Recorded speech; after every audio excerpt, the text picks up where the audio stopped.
দুখানা পারফরমেন্স দিয়ে শুরু হয়েছিল সোনালির মেহেন্দি প্রোগ্রাম। সত্যি বলতে ওকে যে এত মিষ্টি লাগছিল সেটা নিয়ে তো কোনো কথাই নেই।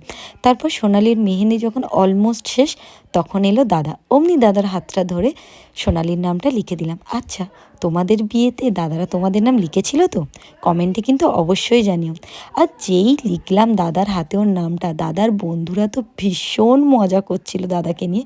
তারপরে দুজনের একসঙ্গে মিষ্টি মিষ্টি কতগুলো ফটো তুললাম, তারপরে ভিডিও করলাম। আর দাদা দেখছো তো কত সুন্দর পোজ দিচ্ছে। সত্যি বলতে গেলে দুজনকে অনেক মিষ্টি লাগছিল। তোরা দুজন অনেক ভালো থাক। তারপরে এই যে সোনালির ফুল মেহেন্দির লুক কেমন হয়েছে অবশ্যই